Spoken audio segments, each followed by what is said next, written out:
this incredible turnout, Rebecca. This is...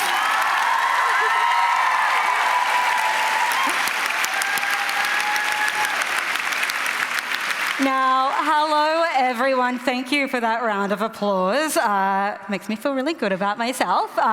Definitely all for me. My name is Nakkiah Lui. I am a Gomeroi and Torres Strait Islander woman and writer, and I am so incredibly lucky to be your host for this conversation with Rebecca F. Kuang, the incredible Rebecca F. Kuang.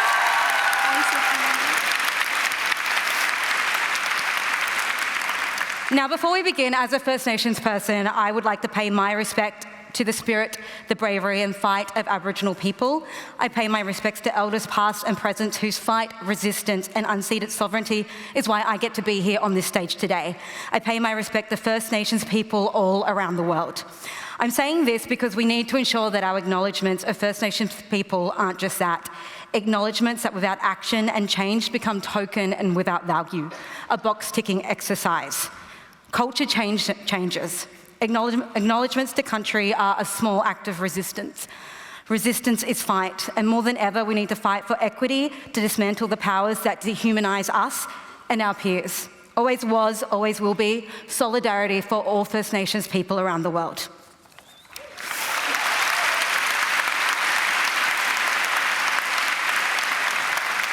Now, let's get going. Today, you're all here for the clearly sold-out session with the remarkable Rebecca F. Kuang. Now, I'm going to do the standard intro, which is not so standard because you are incredible. Rebecca is the acclaimed author behind the hit Poppy War trilogy, Babel and Arcane History, and the #1 New York Times and #1 Sunday Times bestseller Yellowface. Rebecca's writing has garnered critical acclaim, earning her prestigious awards like the Nebula, Locus, Crawford, and British Book Awards. Kuang's impact extends beyond literature, being named on the 2023 Time 100 Next list and recognised in the Forbes 30 Under 30 class of 2024. A Marshall Scholar with degrees from Cambridge and Oxford, Rebecca is currently pursuing her PhD at Yale, which asks me to go, what do you do in your spare time? Question mark? Spare time. Spare time? Do you have any? I went to the Taronga Zoo yesterday, Oh. and I was obsessed with the koalas.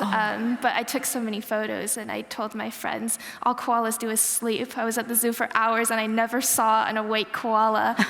And then my fiance was like, yeah, that's just what living with you is like. So I see koalas, and I sleep. You're like my peers. Solidarity. Now, fun fact, we have two things in common, unfortunately, from your bio, not more. But we were both debate nerds with speech impediments. Yeah. And now look at us, and now speaking fluently. Yeah, well, you anyway. I've stumbled a bit, kind of nervous. Now, your latest work, Yellowface, the name of this session, delves into complex themes surrounding identity, power dynamics, racism, and cultural appropriation. Now, I'm going to assume a lot of you have read Yellowface, but do you mind if I just do a little logline for you all who just were like, I'm going to buy a ticket to this show and come? Is that... Yeah? So Yellowface is about a young white author, June Hayward, who steals the first draft of her unfinished manuscript of her recently passed away Asian American friend, the more successful, charismatic Athena Liu. June then finishes it, rebrands herself as Juniper Song, and publishes it as her own. Is that a bit of a clear logline? That works for me. Okay, great. And then chaos ensues, and it's incredible. Now, how did Yellowface come about? I have the most annoying answer to this question because I hate it when other authors say, oh, the muse spoke to me and I was inspired, and then the whole story dropped into my head. But that is what happened to me.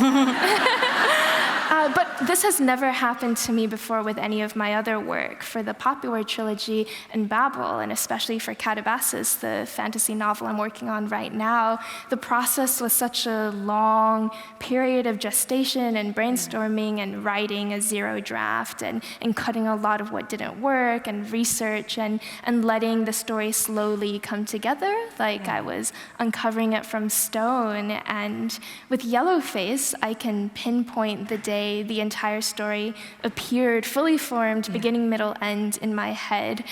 it was in the middle of the pandemic, so I was in my office / break room / gym / bedroom doing this pathetic like dance cardio pop sugar workout, and I was like 7 minutes in, and the whole thing just plopped, fully formed. Like, do you have like a physical reaction? Well, I paused the video and started writing and never finished the workout.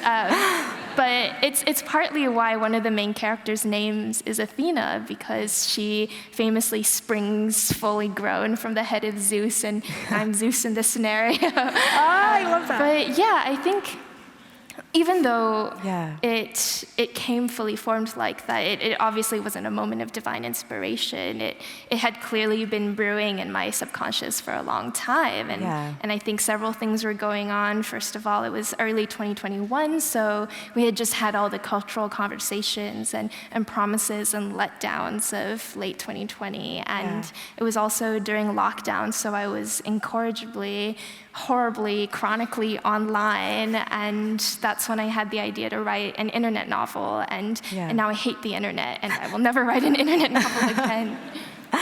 Now, you speak about the pushback from your agent initially. Can you tell us a little bit about that? That was a fun conversation. So I had always written fantasy books before I wrote Yellowface. I'd never spoken with my agent about possibly writing literary fiction or doing such an extreme shift between genres like that was. And I also didn't tell her when I was writing it. I just thought, I'll work on this, and if the manuscript happens and if it's clicking, then we'll see where to go from there. So I kind of dropped it in her inbox with no warning, and a short time later, she just emailed and said, "Can we talk on the phone?" And I'm of the generation where if somebody wants to talk on the phone with you, it means your grandfather has died. So I was like, okay, we'll talk what weird news to be getting from my agent right now. Like usually we just text each other about everything important. So then I got on the phone, and she was like hemming and hawing, and finally she came around to the point that she thought this could possibly tank my career.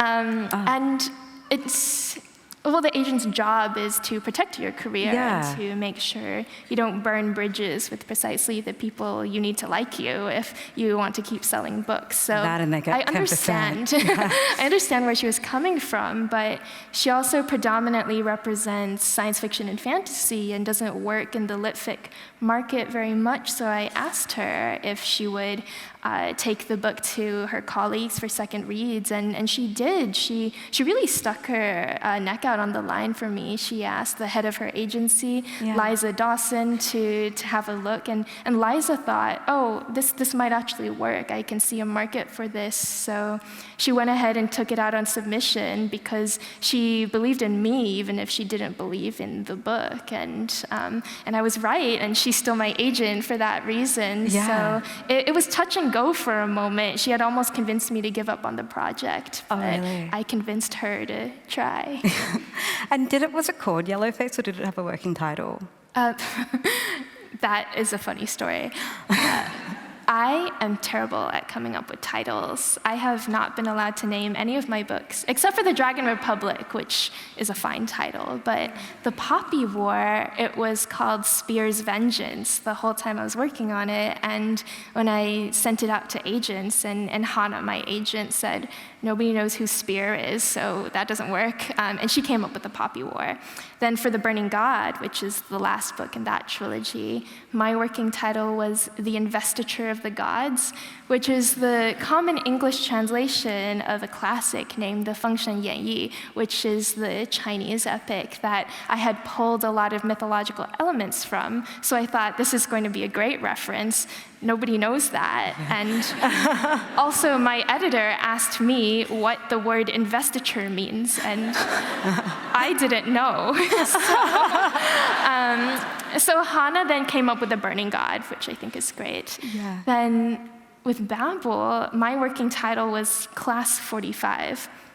which doesn't make sense because it's not a term that is used ever in the novel. And I think the number 45 stuck out for me because 1945, it's an important date in World War II history. This book takes place in 1832, so... Yeah. But that was just what the file was called the whole time, and then they were like, can we not name it Class 45? And I thought, well, I don't know what to title it then. Here are several paragraph-long titles, because I think long Victorian titles are cool. And my fiance said, no, that's stupid, just call it Babel. And then my editorial team said, no, you can't call it Babel, because you have to pick titles that will do well in search engine results, and then we'd be competing with the Bible. And I said, well, I think we can beat the Bible. And what we ended up having to do was create 3 titles for that book, for the metadata, Babel, a novel, and arcane history, and then the really long one that I can't even remember anymore. But that is like the official one printed in sales catalogs, which is a nightmare for everybody. Yeah. And then we did end up beating the Bible. If you Google Babel, you get my book. So with Yellowface, all this is background for why, when I was working on Yellowface, it was titled In Your Own Words, which is standard phrasing in plagiarism policies. You have to write something in your own words, and I thought this was so clever. Turns out, in your own words is not only very boring, it includes the 4 most common words in the English language. So everyone was like, oh, we have to think of something else. What could it possibly be? And again, Hannah, I'm really like making fun of her tonight, but she's cool with it. She said, hear me out. I know that it is a slur, but maybe we could title it Yellowface. And I just burst out laughing, and I said, Hannah, that is not a slur. I would be very concerned if it were a slur. It is just a word used to describe a practice that is racist, but it is not a word that is racist in and of itself to stay.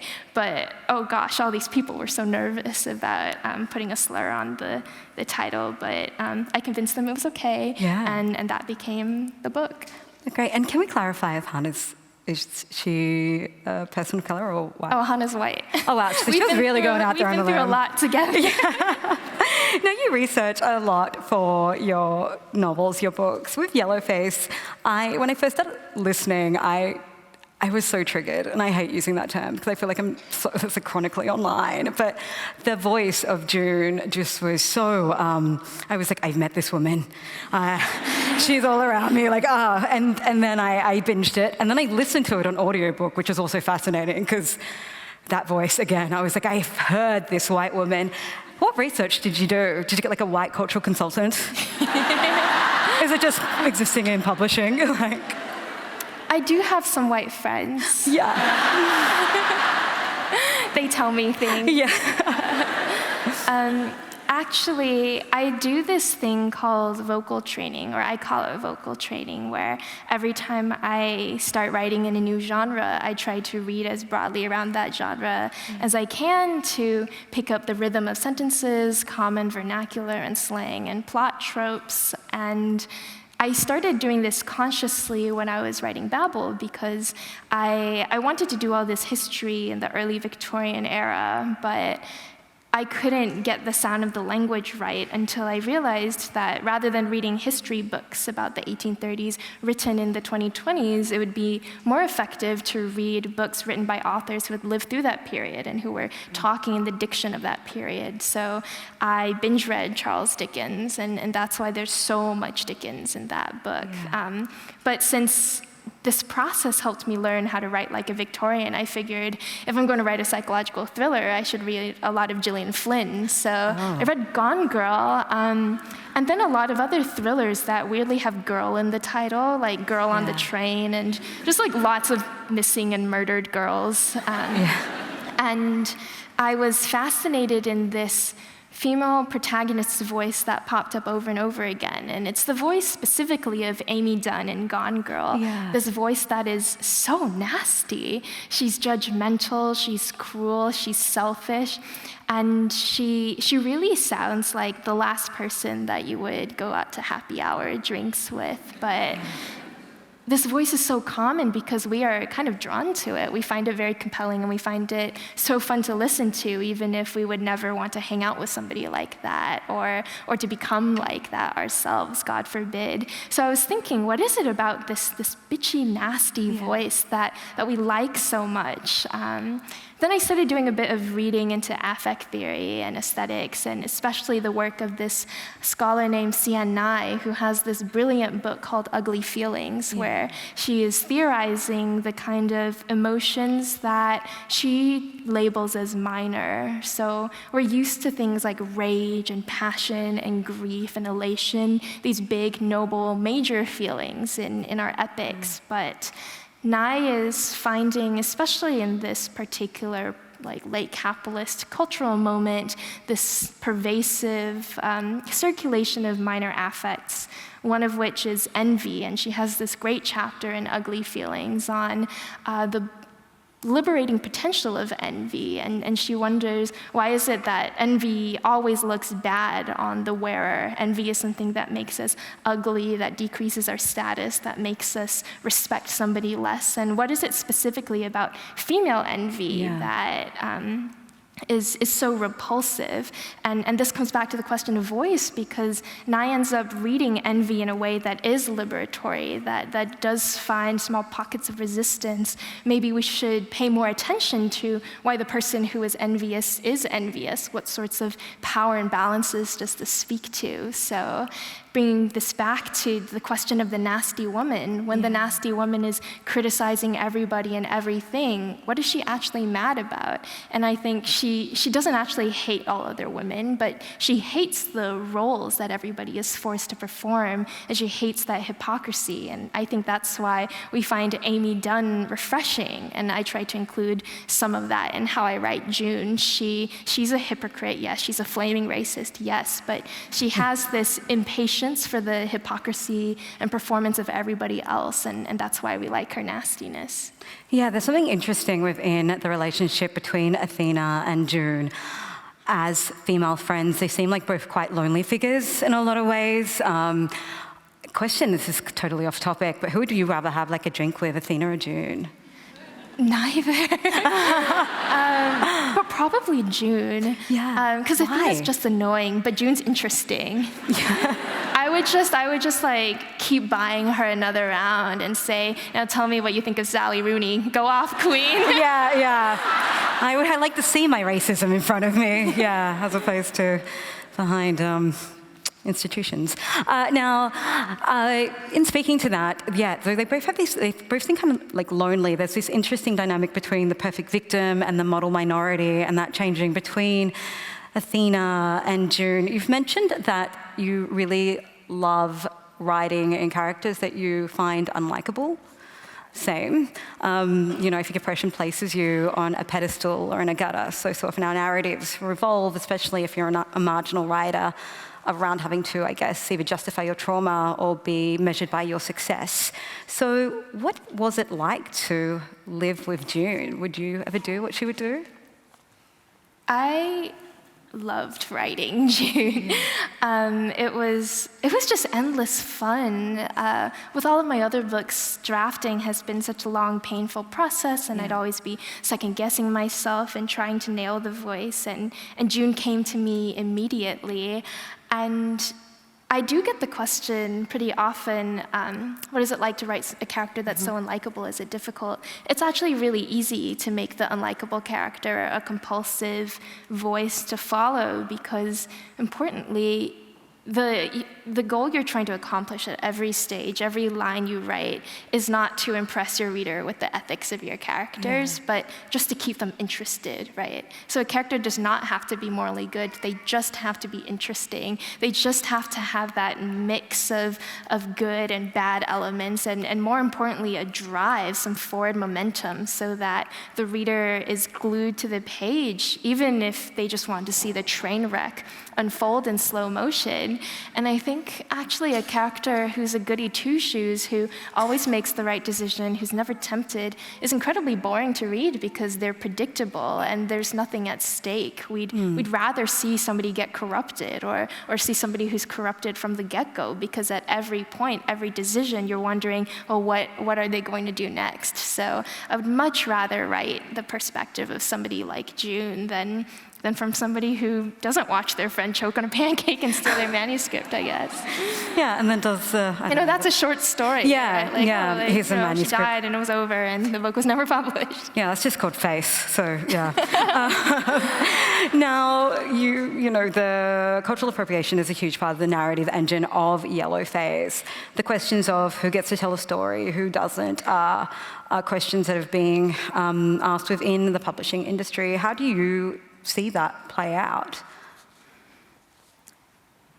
I am pretty much an extremist on freedom for artists. Yeah. I think that almost anything goes. And I have this position because I really am skeptical and cautious and quite nervous about any framework that puts permissions on what you can write from the outset. After a work is published, anything goes. People have freedom to critique a work however they like, and you live or die by the sword of the market. But when we begin conversations with, oh, you never should have written this in the first place, or you don't have the right identity, you don't have the right qualifications, you're not XYZ enough, I find that incredibly dangerous, because then we start appointing cultural gatekeepers for making these decisions, and nobody's qualified to make those calls. I am especially suspicious of language like stay in your own lane or don't write about experiences that you don't have, etc., when it comes to race and ethnicity and what writers of color are allowed to do, because more often than not, it backfires, and instead of opening up our opportunities, it just pigeonholes us into the same kind of ethnic trauma trope novel that Amy Tan did very well, but I don't think I'm interested in doing in the future, and many other people would like to be known for work that is not necessarily that. I think there are also so many problems with any notion of cultural authenticity, especially Chineseness. It's interesting being in Australia, which has such a large Chinese diaspora, so I'm sure that there are parallel conversations going on here with conversations we have all the time with an American Chinese diaspora, right? How many generations distills your Chineseness? If you don't speak Chinese, do you have any right to write about China at all? If you were born in China and then moved to the US, if you're thoroughly Americanized in your upbringing, does that disqualify you from writing authentically about Chineseness? And there has been a lot of good scholarship done since the 90s that critiques this notion of being Chinese enough, this kind of really Han ethnocentrism that reinforces quite rigid ideas of race and nationalism, and I like to be very critical of all of that. But when we start falling down holes of saying you're Chinese enough to write this, or you're enough of an immigrant to write this, like you suffered in this precise way so you get to write this, I find that incredibly dangerous and I think bad for literature overall. Yeah, no, I agree. It's very similar here, being a First Nations person and a writer, because you do have those I think the questions of you should or you shouldn't, it's more so why and who is getting to tell stories, who is getting opportunities. And more often than not, a lot of those ideas around stereotypes, like tropes and narratives that are First Nations or Indigenous become stereotypes. And as a writer, it's really hard to then break free of that. And your authenticity starts to measure the value of your work. My first play, This Heaven, was about a riot in Mount Druitt, where I'm from, which is in Western Sydney, low socioeconomic, high Aboriginal population area. And it had a review in a right-wing magazine, and they didn't even see the play, but the reviewer went through my parents' financial records and basically said, because I went to a private school on scholarship, didn't mention that, my sister was a figure skater, and my parents they even interpreted the data wrong, the idiot. But that that I wasn't poor, that I was not Aboriginal enough to be telling that story. So that measure of authenticity seems to always come then from white people, right? And so I think when they go, oh, we're not getting to tell this story, it's like, well, no, it's not really about not you getting to tell a story. It's about what are the voices that we're getting to hear that are penetrating the marketplace. It's a really rigid interpretive framework, I think, for looking at text, which doesn't open up the much more interesting questions, which, as you said, are what is the text doing? Why did the author choose to write about these people? And a separate question with the literary economy of who's getting paid to tell these stories. These are all much better questions than who has the right to tell this story, which I think is inherently nonsensical. Yeah. And then just furthering from that, you said this really great when I was watching an interview, that you told you have to sell a book that appeals to Southern Ladies Book Club, but that underestimates an audience. It's similar in TV. It's like Sharon from Blacktown. And it's like, well, what does a guy who's like earning, I don't know, 6 figures a year know about Sharon in Blacktown and what she wants to watch? How do you think, do you think that we're underestimating audiences within the publishing industry and other creative industries? So the line about Southern Ladies book clubs comes from a conversation I had with a publicist I worked with who's not saying it in a cruel way. She was explaining the kind of rhetoric that goes on in acquisitions meetings, and one of the factors that comes into play is, oh, is this going to appeal to the Southern Ladies book club? This is what will determine if a book becomes a bestseller. And if you look at the kind of books that do receive a large push and make the New York Times bestsellers list, it does get pretty homogenous. But I've always thought that this massively underestimates the Southern white lady in a book club. Yeah. Many of whom I've met now after talking to these book clubs, and they are really curious and they're voracious readers. And it's not that they only want to read one type of story, a kind of liberal, satisfying narrative, usually featuring a white woman as the main character. It's that nothing else is being put in front of them. I read this wonderful an essay by Marilyn Robinson titled Imagination and Community.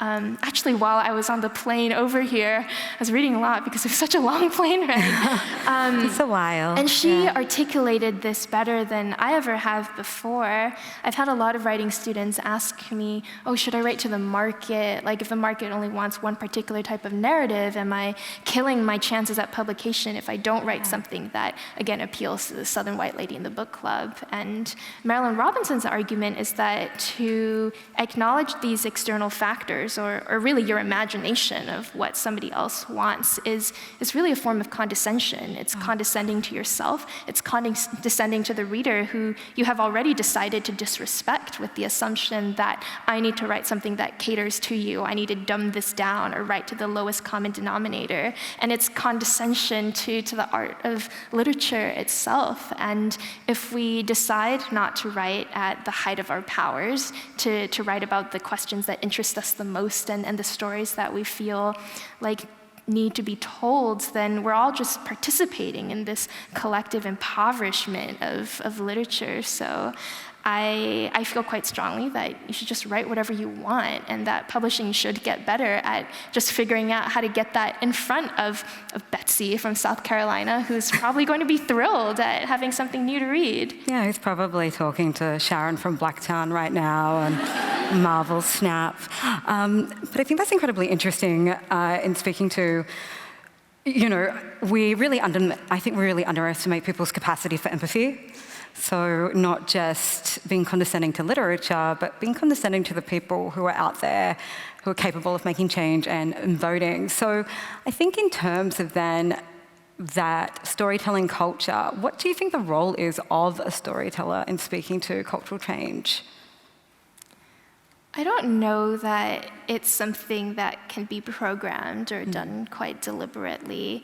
I'm actually skeptical of arguments about authors being representatives of an entire culture or having some kind of agenda, because this often leads to bad literature. And I have had to read quite a lot of socialist propaganda novels from the 1950s for my qualifying exams. So I know when you go in with the goal of affecting cultural change and you only write to hammer a point over and over again, the craft is not going to be good.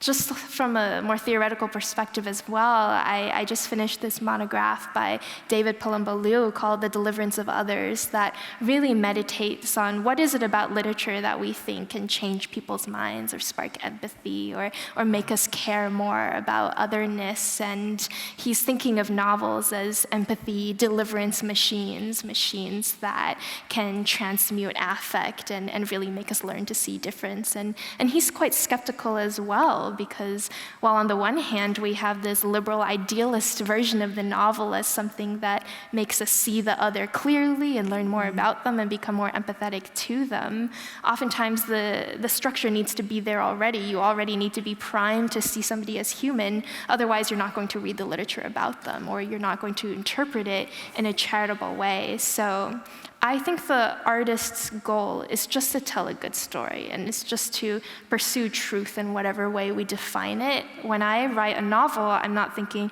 I want to convince everybody of this. I'm just thinking, really, I want to pick up a rock, and the rock is whatever cluster of questions that I find really interesting with Yellowface, its race and jealousy and the literary economy.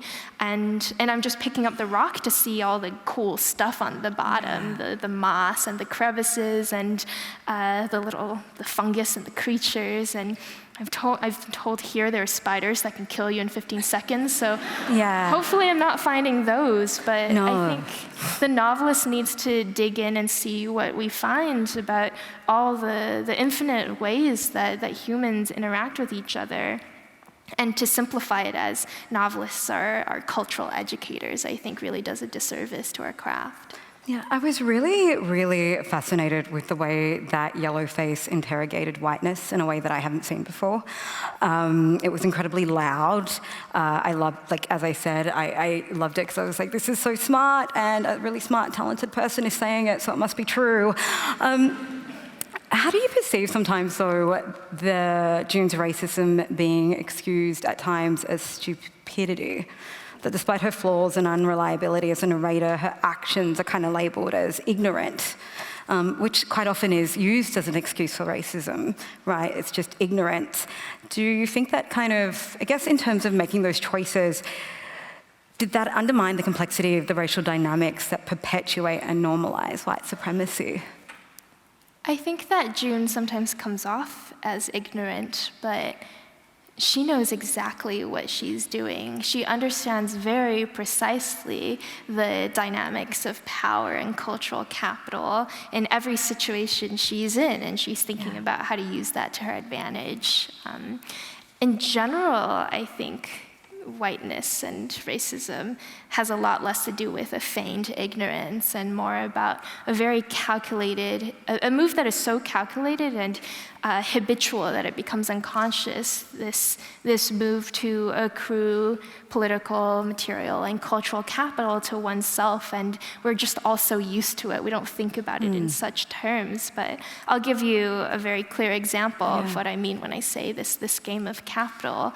June has clearly figured out that there are some material advantages to be gained by appearing to be Asian. And this is an interesting paradox, because if you look at all of the industry reports in the last few years, and really dating back to when we've had reliable data about the kind of books that are published, you know that it is overwhelmingly in your favor to be white in this industry. The percentage of non-white authors who are publishing books with Big Five publishers has really barely budged in the last few decades. There are points where the number of Black authors being published skyrockets in certain years, and can trace those to the years that Toni Morrison was an acquiring editor.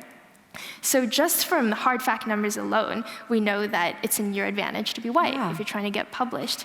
And yet there's this pervasive myth that it's impossible to be published if you're white anymore, that everybody only cares about diversity, that you have to be ethnic or queer or something, or have some interesting traumatic background in order to get your foot in the door. And I was very curious to trace where this myth came from. Yeah. It turns out it's not completely groundless because of the neoliberal logic of certain prize tokens, right? A certain diversity quota that allows the system to think that, oh, it's solved racism, everything is fine. And certain artificial opportunities created by people looking for non-white authors, like calls that are like, oh, we're only considering BIPOC stories for this collection. Those sorts of performative, band-aidy movements would clearly lead somebody like June to think, oh, that's what I need to take advantage of if I want to get in through the back door. So it's this complicated calculation of who's being allotted what sorts of capital in what circumstances and how she can present in order to grab that capital for herself. Yeah, I think it's also fascinating, though, in that it's the failure of diversity, in a way, right? Because diversity is kind of about people who are on the margins moving closer to the power at the center, as opposed to really interrogating and dismantling that power at the center. And within, Yellowface, it's out of white supremacy, right? I thought it was really, really, this is a question I was going to ask later, but I'm just going to ask it now. In speaking to the myth of that it's really hard to get your foot in the door as a white person, there's been a lot of cases recently. There was one I was reading about. It was a writer. His name, I think, is Brian Benniker. Sorry, I forgot that wrong. He was a writer on a TV show called Seal. It's like a big kind of networky show. And he is suing, claiming he got overlooked for a staff writing position because he was white. But the majority of writers on that show are white. June never questions her own merit, right? And so I was looking about like Brian, this guy doesn't question his own merit. So do you think when white people are saying there's not enough opportunities for us, I'm being overlooked, they're just here because of their diversity, they're just kind of showing their ass a bit because they're kind of the shit bottom of the barrel white people? Is that a question or a rant? Yeah. Well, They must realise, though, right, if they think other people are getting here because of their racial experience, then somehow my racial experience must allow me some type of privilege that I'm not obtaining here, like instinctively. there was an interesting tweet by Joyce Carol Oates a while ago that claimed that an agent she was speaking to said that, oh, if you're a cis white young guy, it's almost impossible to get an editor to look at your work. And just based on the books that we see coming out on shelves, I assume that this hypothetical person was just not very good at writing and maybe could just work on his craft more. Yeah. But yeah, it is a weird place to displace your insecurity, but this is quite a prevalent logic, right? We see it not just in the entertainment industry, but everywhere, the idea that immigrants are taking our jobs. The reason why I am not well off is because somebody else has come in here and has stolen what is rightfully mine. And I'm coming back to Australia's history now because I am reading all these books on Asian American history and finding parallels between all the white settler colonies or colonial societies and their really quite violent process of hardening their borders and excluding Asian migrants. And in almost every circumstance, it was about a labor movement. It was a labor movement that decided that the reason why their wages were being undercut was not because their employers were undercutting them, but because Asian laborers were coming in and stealing the jobs and working for cheap, completely ignoring, of course, the long history of Chinese migrants' participation in labor protests. So it's not an identical circumstance, but it is a pattern of logic that replicates across industries. Yeah, I think it says a lot too about, in speaking to race, because I just wanted to share this statistic and then I'm going to take some questions. So we're all here for All About Women. It's recently been International Women's Day. A recent survey, part of the More Voices, More Representation campaign, out of 202 respondents, almost 6 out of 10 women didn't feel represented on International Women's Day, including 100% of Aboriginal and Torres Strait Islander women, 83% of women of colour, 83% of of black women, 68% of culturally and linguistically diverse women, 67% of immigrant and refugee women, 51% of people over the age of 55, and 71% of people from the LGBTQIA+ community, which led me to think, like, who the hell is International Women's Day for? But I think it does underscore the need we have to challenge the notion that the experiences and perspective of white women are representative of all women, and white women just get to be neutral, which is why I loved Yellowface, because June was never neutral, and I think as a person of colour listening to it, it was a performance of whiteness that I had never seen before. So as someone who's just written this sellout book, best-selling around the world, how do you dismantle the myth of the neutral white woman in storytelling, both as an author and as a writer? Oh, I'm just not very interested in them. I think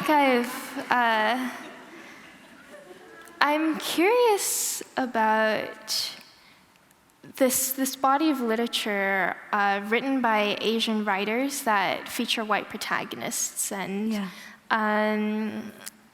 there's this book called The Children of 1965 that's about Asian American literary movements in the past few decades that is really wondering, why is it that some Asian American writers, like Ted Chiang, for instance, the characters in his short stories are very rarely racialized, but there are many other writers who just have explicitly white protagonists. And the question is, are they just selling out? Are they assimilating? Are they writing characters that they think would do better for a mass audience? And the argument that this book makes, I really wish I could remember the proper name of the author, but if you look up The Children of 1965, you'll find it. But his argument is that no, when you write about whiteness from that perspective, it doesn't make it a neutral default subject position anymore, a subject position that doesn't need to be interrogated or historicized.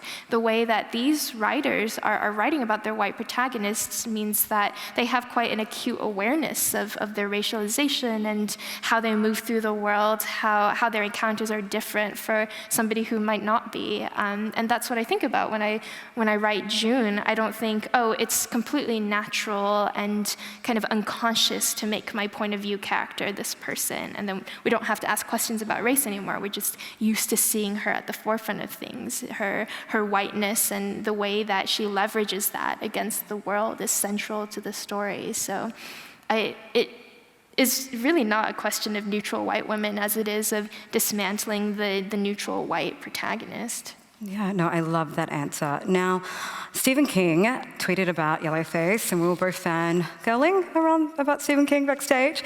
He said it has crime, satire, horror, paranoia, questions of cultural appropriation. I want to know what you think the biggest crimes in Yellowface are. Bad friendship. Of course, there's like the literal crime of theft. Yeah. So, that was sad.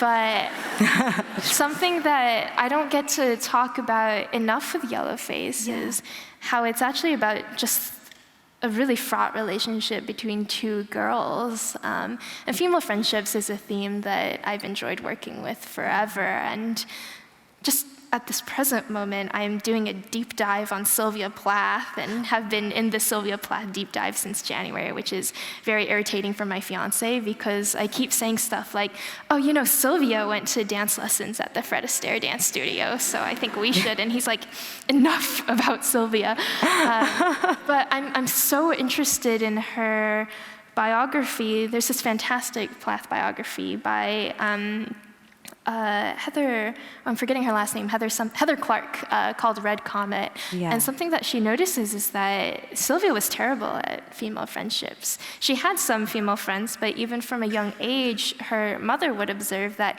she would quickly make a friend, and then that friend would become her doppelganger. She would project all her hopes and ambitions and her personality traits onto that friend, and then also very quickly drop them once it transpired that this friend didn't live up to her idealized expectations for them. And then she had very fraught relationships with women throughout her life. Sometimes she was in competition with them. Sometimes she was just too much for them. She was too ambitious. She didn't do the polite things that you would want from a female friend. So I've always been interested in what it's like to be friends with somebody who is more interested in their art than they are in you, and especially between two female creatives who are jealous of each other, who are riffing on one another, who are really clearly in a codependent relationship where they crave one another's approval but also despise the other. And who I'm referring to here is the protagonists in Elena Ferrante's Neapolitan Quartet, which I love. So June and Athena are a different version of Lila and Lena, and it seems the greatest crime in this book is the way that they callously hurt one another and don't even think of it as a crime. And I won't spoil the book for those of you who haven't read it, but there's a moment in which Athena betrays June's trust so severely that it almost justifies everything that comes after. Yeah, that was incredibly... That was incredibly interesting, and okay, I'll ask one more question, then I'll go to questions, but I had two more questions, but I thought that was really interesting, the moment when June goes to the Chinese American Social Club, and I was wondering, in terms of looking at that almost, they both in a way practice the colonization of storytelling, of mining other people's stories in a way, and I was thinking, I couldn't check it out of my head, how would Athena have reacted in this same moment within that social club when it comes to this idea of how we use other people's stories to inform our craft as a writer as well. So, yeah. The thing is, Athena probably wouldn't have even gone. Yeah. Because a recurring trait of Athena's is that she actively rejects her own community even as she's building capital, writing about them. Yeah. But she doesn't like being like all the other Asians. She has a really big complex about other Asian writers. She wants to be different, she wants to be special, and she wants to be alone. So June responded to the invitation. Athena probably would have just deleted it. Yeah, that's sad. I didn't mind Athena, but I guess that says a lot about me. Now, just finally, girl boss, gaslight, gatekeep. Was June just a girl boss? I think she saw three, but probably mostly gaslight. All right, now I'm going to try and use this and get some questions from the audience.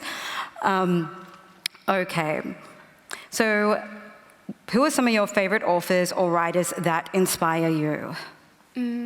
This answer changes every week as I read a new suite of authors, but here's just a list of people I'm reading right now for their craft. Joan Didion is finally becoming a mother to me. Sylvia Plath.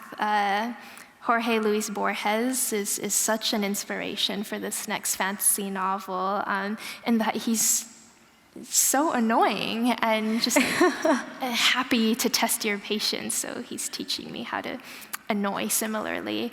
I've been a fan of Vladimir Nabokov for a long time, and I'm reading Speak Memory now, but I think Pale Fire is one of my favorite novels ever, and I think I would just die happy if I could write something like that, the way that he plays with English, with this irreverence and creativity and this willingness to disassemble and be spontaneous is so fascinating to me. Who else am I reading? Marilyn Robinson's essays I've started, and those are nice for teaching me to slow down and think in the round about a problem. We should move on because we're going to run out of time. Oh yeah, totally. No, but it's so, I was listening to Slouching Towards Bethlehem on audiobook and I fell asleep, but my husband woke up. And then he was like, who was that? They're incredible. I was like, it's Joan Didion. Anyway. Now, whilst this text isn't autobiographical, how much of your own lived experience and personal insight informed the creation of this novel, aside from it coming to you in the middle of dancing? Well, certainly a lot. It helped that I had been in the publishing industry for 5 years by the time that I was writing Yellowface, and I don't think that I could have written this as a debut novel, because the kind of information that's available from the outside about how acquisitions meetings works, or what it's like working with a publicist and a marketing team, all the little decisions that go through shepherding a book through production, that is really not something you can know until you've been through it with a novel. So since I had all of these varying experiences with the Poppy trilogy and Babel, and have had to make very hard choices about the integrity of the text and how you package it so that people in your out-group will still be interested in the text. All of that was very much in the forefront when I was thinking through, what sorts of conversations would June have had when packaging The Last Front? Okay, great. Well, thank you so much. Oh, no, we've got an extra 10 minutes. It's at the end. Now, what advice do you have for young girls in academia, and I think also maybe just in general or in creative industries, dealing with imposter syndrome? Oh, everybody has imposter syndrome. And the people who seem like they don't are just flying by the seat of their pants. I actually think a certain amount of imposter syndrome is healthy, and it's good to be questioning your skills and to have that insecurity. I'm in this group chat called Wolfgang with two of my closest friends who are also women of color and writers, and it's called Wolfgang because we really like Mozart, and but it's 2 words, it's Wolfgang, so we think it's very cool.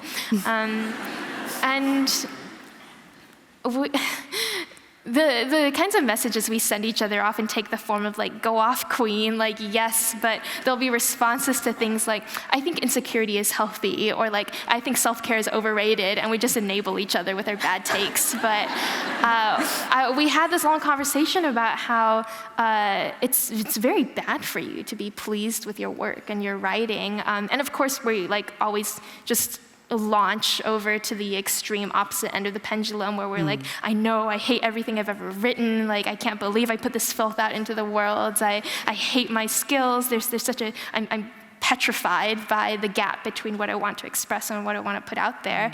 And we're no, girls, this is good. People who are confident about their abilities, they don't learn, and they don't have that hunger for improvement and this relentless critical eye towards their craft. So I think if you can take imposter syndrome and recognize 2 things. The first, that if you're insecure and worried about gaps in your knowledge, that's good, just fill them in and work harder. And also that everybody who seems very secure probably has massive blind spots and needs to be working on that. It can be something that's good for your work ethic. But of course, the flat takeaway from this is going to be that I said that insecurity is good for you.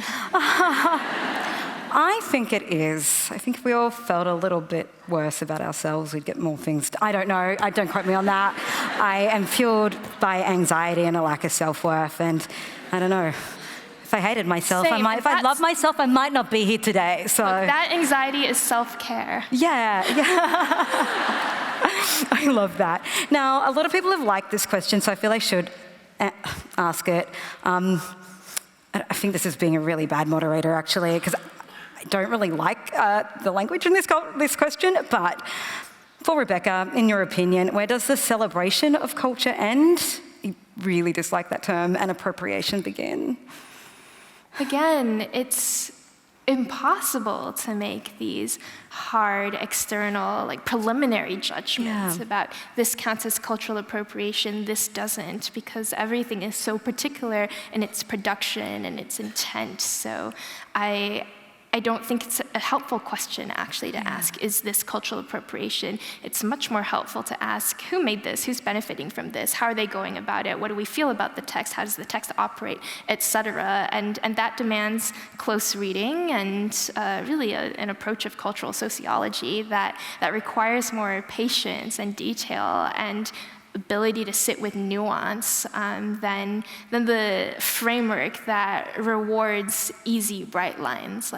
This is where, this question is literally presuming that there is a bright line, and I deny that premise.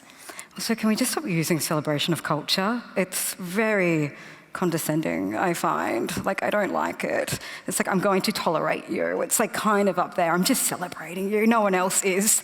Let's celebrate your culture. You should thank me.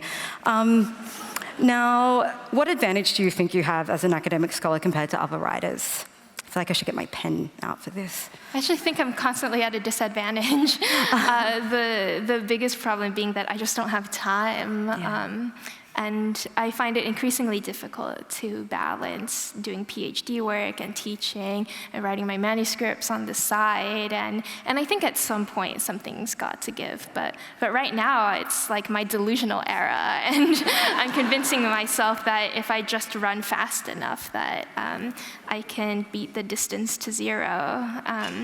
The other thing that I think is actively bad in my case is I pay so much attention to how works are interpreted and received that it gets in my head then when I'm on the creative side. Yeah. Because then I am thinking, if somebody is going to publish an article about this text, what argument are they going to make? Like, what's the default interpretive framework going to be? Yeah. And you just can't write to criticism, and you especially can't write to interpretation, because then it becomes a closed circuit. And there is no ambiguity and no spontaneity. So I find more and more that I actually have to learn to compartmentalize and to shut out the circuits in my brain that are doing the scholarly activity when I'm trying to create, because I don't want to think about, oh, how is this book going to be represented in somebody else's dissertation? And how do you practice that compartmentalization?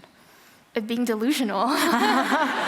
So, like, something you can physically do, I'm trying to ask, like, can I do it too? I think part of it is being very regimented about what sorts of work I do at different times of the day.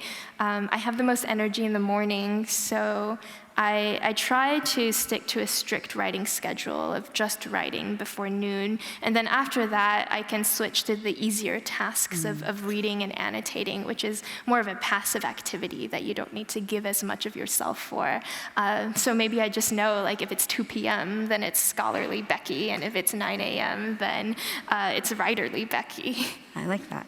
Maybe you can wear different hats. I don't know. Now, were you nervous writing and releasing a book critiquing the publishing industry?